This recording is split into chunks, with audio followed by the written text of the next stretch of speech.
এখন 4B দিছে খাটান। হ্যাঁ, একটা অসাধারণ। ওহো,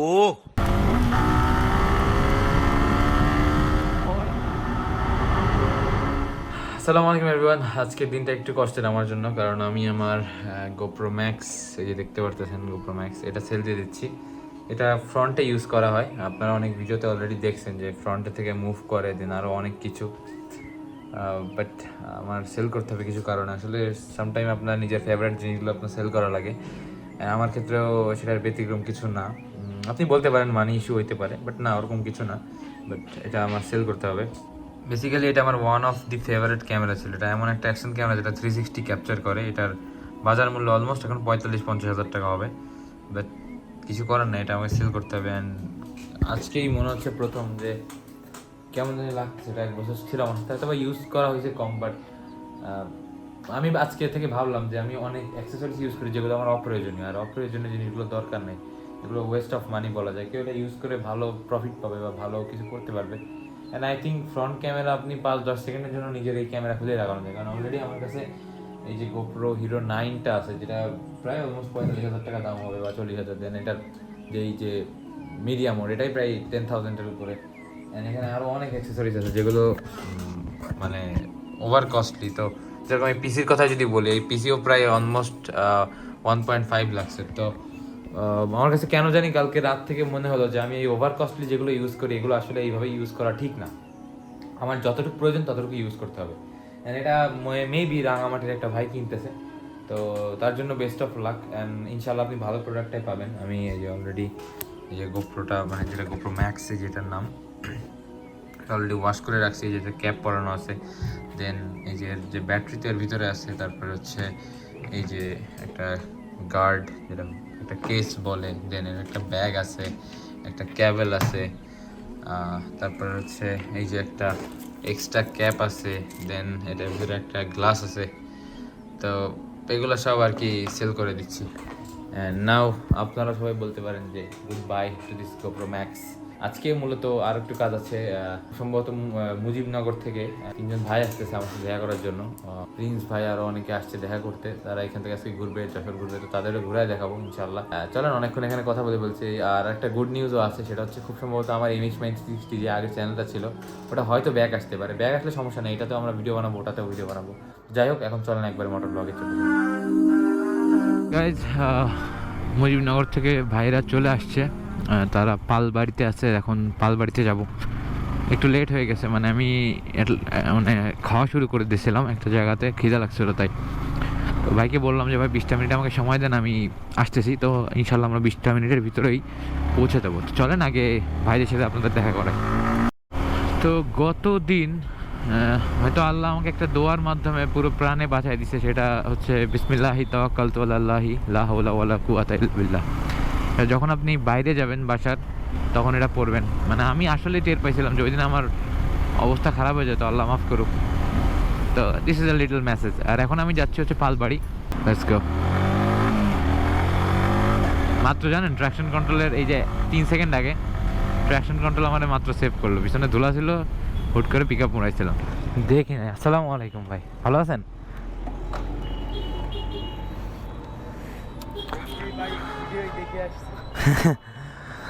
এই তো আলহামদুলিল্লাহ। একটু লেট হয়ে গেল তো আমি আবার এক জায়গায় অর্ডার করে ফেলছিলাম, ওই জন্য আর কি। মাহিন, আসসালামু আলাইকুম ভাই। অনেকক্ষণ ধরে আছেন না ভাই নাকি? আসতে কতক্ষণ লাগলো ভাই? আসতে কতক্ষণ লাগছে?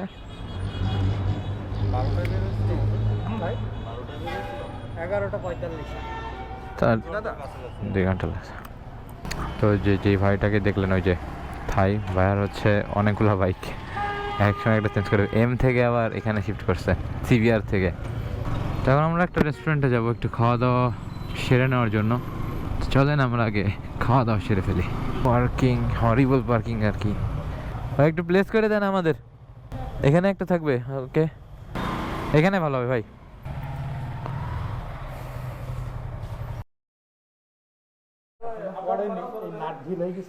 প্রতিদিন ডিল হবে আমার। আমি সিলেট ট্যুর দিছি, কেমন জানেন? এটা এই জায়গায় ঝুলেছিল, ঝুলে বাড়ি খাইতো। ফাউল, এইটাও ফাউল, ওইটাও ফাউল। একমাত্র আয়না স্টকটা, এটা আমি এই আজকে লাগাইতাম স্টকটা। আর স্টক খারাপ লাগে না তো, এই যে স্টকের আয়না তো যথেষ্ট ভালো লাগে। থায়ে কি আলাদা কোনো সুবিধা পান আপনি? হ্যাঁ যেমন সেম চালাও লোকেশন চেঞ্জ। চালাও, আর ওই যে ইঞ্জিন তো একেবারে কারোর সাথে কম্পেয়ার করতে পারবে না, মানে মিল পাবা। ওয়েল আমার জানার মতে থাই আর ইন্দো সেম, হতে পারে চেঞ্জ হতে পারে, আমি রাইট এরকম কোনো কথা নাই।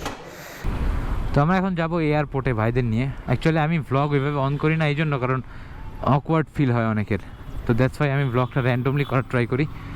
অ্যান্ড অ্যাকচুয়ালি আমি একটু কনফিউজড যে আমি কোন চ্যানেলটা কন্টিনিউ করব। মানে অলরেডি একটা নিউজ পেয়েছিলাম যে আমার Mahin 360 আগের যে ইউটিউব চ্যানেলটা ওটা ব্যাক আসবে, বাট লেটস সি ওটা ব্যাক আসে কি না। যদি আসে তাহলে তো আলহামদুলিল্লাহ। এখন একটা বাইকিং ভাইব আসতেছে, জাস্ট পিছনে 3টা বাইক আছে and well suited, and that's why এইটা বেস্ট। Look at them. তাই কয়দিন আগে করছি, স্মুথ করছে, এরকমই ছিল হ্যাঁ, আর একটু বেটার করছে আর কি। জাস্ট বাইকিং ভাইবটাই জোস। 3-4টা R15, এই যে একটা, একটা 2টা, আর ওই যে সামনে আর একটা 3টা, ভাইবই অন্যরকম। And just have a look of this beautiful area. বাইপাসে আসলে এতটুকু জায়গা এমনিও এত সুন্দর ছিল, তারপর রাস্তা করার পরে জায়গাটা ইনসেন পর্যায়ে চলে গেছে। অ্যান্ড বাই দ্য ওয়ে ভাইরা অনেক সামনে চলে গেছে, আমি যাই, যেহেতু ওনারা চিনে না, একসাথে থাকাটাই বেটার। প্রিন্স ভাই, ওনার বাইকের অভাব নাই, খালি বাইক চেঞ্জ করে। একবার দেখছিলাম R15M ইন্দো, দেন দেখলাম CBR, এখন দেখি R15 V3 ইন্ডিয়ান, সরি থাই। এই দেখেন এখন হচ্ছে এয়ারপোর্ট এই ছোটোটা, হ্যাঁ, আর এই যে বড়টা হচ্ছে ইন্টারন্যাশনাল, এই যে এটা হবে, এটা হচ্ছে আর কি। আমি আব্বুকে নিয়ে এখন জন্য এসেছিলাম। ও তাহলে তো, তো আমরা দুজন একটু নামাজ পড়ে নিব এখান থেকে, নামাজ মিস দেওয়া যাবে না ভাই। ওকে, নামাজের পরে কথা হবে। কই গেল? ও ওই যে, ওই যে, কি হলো? গাড়ি দুর্নাম করছে। কে গাড়ির? করেন করেন করেন শুনি। আমি একটা কথা বলি ভাই, শোনেন, হ্যাঁ, আমি যখন এই বাইকটা দেখছি, হ্যাঁ, তখন আমার বাসায় নতুন R15 ভার্সন 3 আছে। মানে আমি কি করছি, আমি এনিহাও ওই বাইকের নাম বুঝছি। আমি আমার বোনরে বলছি, দেখ এটা একটু সুসমুখো না, আরে চলবে না সব ফালতু বাইক, ধর V3 ঠিক আছে, ঠিক আছে। যে আমি কিনছি ওর কি, তুই যে বলছিলি, আমি তোমার পার্সোনাল অপিনিয়ন, হ্যাঁ হ্যাঁ, মানে তোমার ইন্ডিয়ান বলি যে তুমি ইন্ডিয়ান সাপোর্ট করো। আমি কোনো সাপোর্ট করি না ভাই, আমার ইন্দো ছিল, হ্যাঁ বেটার। যদি কান্ট্রি ওয়াইজ থাকে তাহলে ওটা জিতে যাবে, আর যদি এইটা এম হতো ইন্দো তাহলে আমি এটাতে জিতাইতাম, জাস্ট বিকজ অফ ফিচারগুলো কাজে লাগতো, আপনি টের পাইতেন যদি আপনি ওইটা দিয়ে অনেক লং লং ট্যুর করতেন। না ওটা নিয়ে ফরিদপুর গেছি। ফরিদপুর কোনো ট্যুরই না ভাই, আনটিল 600 700 800 না হোক। এত সিটিং এত সুন্দর, এর মতো সিটিং পজিশনের গাড়ি এখন পর্যন্ত আসে। কোনটা? হ্যাঁ এটা ঠিক, এটা ঠিক আছে, মানে ফুল স্পোর্টসও না, আবার কমফোর্টের মাঝামাঝি একটা পজিশন, সিবিআরও না পুরোপুরি, আর পুরো R15 না, ওই পজিশনটা ঠিক। এই গাড়ির সব থেকে আমার যেটা ভালো লেগেছে সেটা হচ্ছে যে বডির সাথে গাড়ির হচ্ছে গ্রিপ। হ্যাঁ হ্যাঁ, অন গ্রিপ। মানে যে ঠেসি ধরে থাকে। কারণ কি ভাই, এটা 150 বাইকে কি আপডেট করবে বলেন, এর কি আছে আপডেট করার? কি করছে, ডিজাইনটা চেঞ্জ করে দিছে, এই একটু ফিচার দেখতে। আর ওই লাইটটা কোনো পার্থক্য নাই, এই একই লাগে আমার কাছে দেখতে। এটা আর ওই যে ওইটা লাগানো আছে না, ওই যে गजब बेइज्जती। মাঝখানে এটা আমার কাছে অকওয়ার্ড লাগে, এটা শুরু থেকেই। মানে এখানে ওইটা এখানে লাগাই দিলে ভালো লাগে। তারপর শুধু মনে করো আঙুল দেখে দিয়েছি ঢুকে গেল, হ্যান্ডেলটা দেখেন আর আমার হ্যান্ডেলটা দেখেন, এটা হ্যাঁ। মিটারটা দেখো, তোমার মিটারটা দেখো, আপডেটেড সব। না আমি না ওটা খেয়াল করতাম না, পরে যা দেখি এটা সামনেই। তুমি দেখো মাহিন, কোথায় লোহা আর কোথায় অ্যালুমিনিয়াম, তুমি দেখো। এই যে আপনি বিপদে পড়ে গেলেন, দেখেন, এক আমার বাইক পদাতে যায়, আপনি বিপদে। কয় কিলো মেহেরপুর থেকে? এটা মানে 100 কিলো 102 102 3 এরকম থেকে যশোর। হ্যাঁ। ও 3 বার নেমে সাসপেনশনে এরকম করে হাত দিয়ে দেখতেছে কেটেছে আছে নাকি স্বাভাবিক আছে? থাকতেই পারে। আছে নাকি গেছে? আর আপনার তো নাই, আপনি কি বুঝবেন? আপনার তো সাসপেনশন তাদের নাই, তারা কি ওই মনে বুঝ- এরা কি বল, তাই তো বললাম, আপনার তো ওটা নাই, ওটা তো নাই। যেমন 4B লাভাররা যারা আছে হ্যাঁ, তারা তোর টাইমে আরান ফেলে 70 খাওয়া টান R15 দেখলেই দেখবে না গেল। আর যাদের ইন্ডিয়ান আছে তারা হ্যাঁ। ইন্দো দেখলে 20। হ্যাঁ, একটা জিনিস পাইছি, তাতে ABS না। তো ABS না, হ্যাঁ এইটাই। সেই দিনকে শিয়ালের সাথে কে মারতেছিল জিজ্ঞেস করো। মারছেন শিয়ালে? আর একটা কথা মাহি, যারা নন এবিএস বাইক চালায়, যারা এবিএস বাইক চালায়, তারা মানে কৃত্রিম তো না, তারা তো মানে ন্যাচারাল একটা ব্রেকিং কন্ট্রোল। এই জায়গা আবার আপনি হেরে যাবেন আমার কারণে না, এমনি এই টপিকটা বাদ দিয়ে দেন, এটাতে হেরে যাবেন, এটা বাদ দেন, বাকিগুলো আমি সাপোর্ট দিচ্ছি। ABS এর উপর ডিপেন্ডেবল হয়ে যাচ্ছে তো এটাতে আপনারা আমি কি উত্তর দেবো, সেম ওই উত্তর দেবো যেটা তাদের দিচ্ছি সাসপেনশনের ক্ষেত্রে, যে নাই তা বুঝবেন কি। এবিএস এর ক্ষেত্রে আপনার জন্য প্রযোজ্য নাই তা বুঝবেন কি। ও ভাই পাইছি।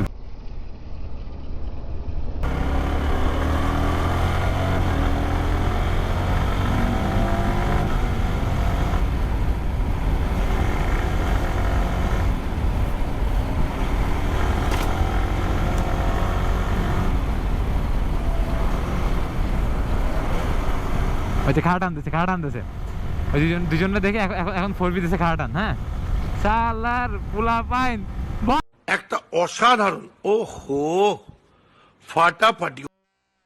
দেন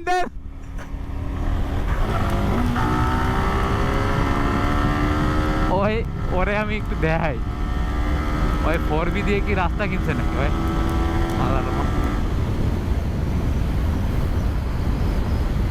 চালাচ্ছে দেখো ওই যে এখন ক্রস করতে এখন স্লো হয়ে গেছে ভাই। ওই যে পিছিয়ে তাকায় চাপড়ি ইন্ডিয়া লাগবে ভাই। অনেস্টলি এটা কোনো স্ক্রিপ্টেড ভিডিও না, আমি এটা দেখছি বলে ক্যামেরা ডাউন করছি।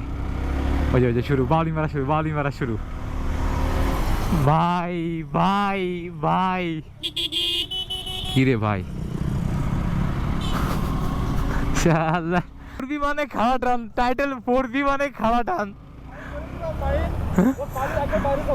আমি বললাম না তখন যে ওরা ক্রস করলে ওটা না শুরু করবে। এখন বাইপাস লেকে আছে, এটাকে বাইপাস লেক বলে, ক্যান্টনমেন্ট কলেজের অপোজিটে।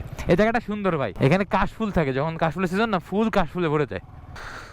আমারটার অবস্থা খারাপ, সার্ভিসে নিতে হবে, তত যাইতে পারতেছি না। সাউন্ড দেখছেন। এখন আমি আছি হচ্ছে R15 V3 থাইল্যান্ড এডিশন, সব থেকে দামি V3 এর ভিতরে। পরিবর্তন কি আছে অ্যাকচুয়ালি আমার জানা নাই।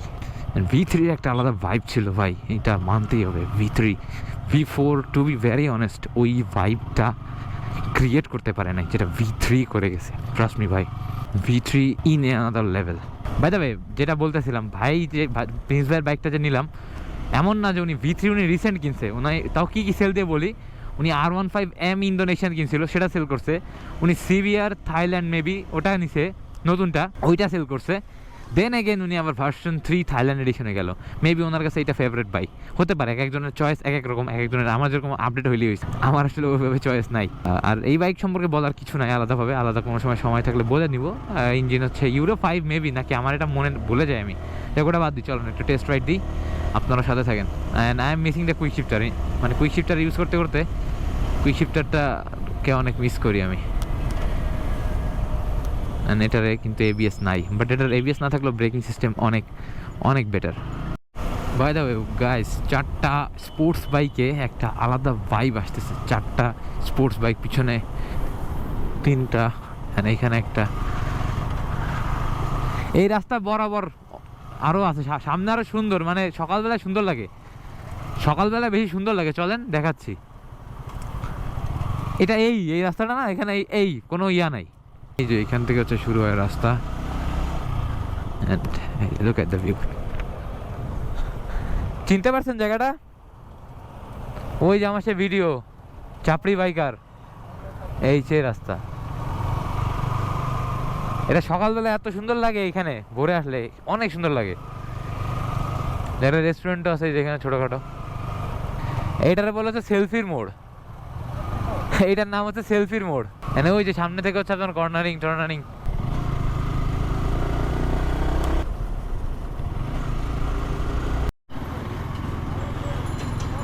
এটা হচ্ছে পালবাড়ি। এইখান থেকে ভাইরা ঝিনাদা দিয়ে বের হবে, আর আমি এখান থেকে বাসায় ব্যাক করব।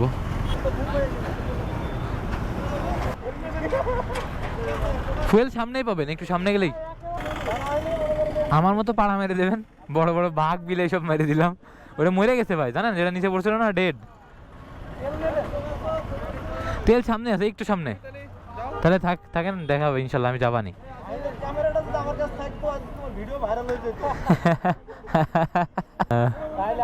আচ্ছা ভাই, ইনশাল্লাহ দেখা হবে। ঠিক আছে ভাই, আচ্ছা ভাই বেরোলাম। হ্যাঁ ঠিক আছে, আল্লাহ হাফেজ। So that's it for today. তাদের বাই দিয়ে দিলাম। অ্যান্ড ভাইরা অনেক ভালো মনের মানুষ, ট্রাস্ট মি। মানে ভিডিও করতেছি বলে তা না, অনেক ভালো মনের মানুষ, কয়েকবার আমাকে বললো আসার জন্য, and আমি ইনশাল্লাহ খুব দ্রুত মুজিবনগর মেহেরপুরে আসতেছি। ফাইনালি আমাকে আমার গোপ্রো ম্যাক্সটা সেল দিতে হচ্ছে, সরি গাইজ। আর এটা যে এসে পরিবহনে পাঠাইতে হবে রাঙামাটিতে খুব সম্ভবত। তো এখন ওই ভাইকে কল দিব যে ভাই পাঠাবো, ঠিকানাটা দেন ঠিকানা নিয়ে পাঠাইতে হবে। অ্যাকচুয়ালি আমাদের এই গ্যাজেটসগুলো আমাদের খুব মানে ক্লোজ টু হার্ট যেটাকে বলে এরকম, অ্যান্ড কাইন্ড অফ আমি এখন ব্লগিং করতে অভ্যস্ত হয়ে গেছি বলে আমার কথাগুলো রুড লাগে, মানে মনে হয় যে আমার কোনো কিছুই হচ্ছে না। ভাই কন্ডিশনের পার্সেল বুক দেবো কোথায়? এটাতে। তো গাইস এই যে আমার শখের গোপ্রো ম্যাক্স একবার শেষবার দেখে নিই, আপনারাও দেখে নেন। It's been a long day without you my friend, and I tell you all about it when I see you again. গানটা মনে পড়তেছে, কোনো একদিন হয়তো আবার দেখা হবে সামর্থ্যের ভিতরে আসলে ইনশাআল্লাহ। ভালো থাকিস। খুব খারাপ লাগতেছে, এটা অনেক দিন ছিল আমার সাথে, অনেক দিন। আসলে ব্লগিং করলে এই জিনিসটা আপনারা টের পাবেন, একটা ব্লগারের বা তার ডেইলি লাইফে কী কী ঘটে। অ্যান্ড বলছিলাম যে নতুন কিছু আসবে, অ্যান্ড আই হোপ নতুন কিছু নিয়ে আসতে পারবো। That's how blogging share. আমাদের মতো ব্লগারদের অ্যাকচুয়ালি এরকম লাইফে অনেক কিছু ঘটে যেগুলো আমরা চাই না তাও ঘটে যায়। অ্যান্ড ফাইনালি আমার গোপর ম্যাক্সটা সেল করে দিলাম, অ্যান্ড প্রে ফর মি, নতুন কিছু আসছে ইনশাল্লাহ। তো আজকের মতো এই পর্যন্ত, সবাই ভালো থাকবেন, আল্লাহ হাফেজ।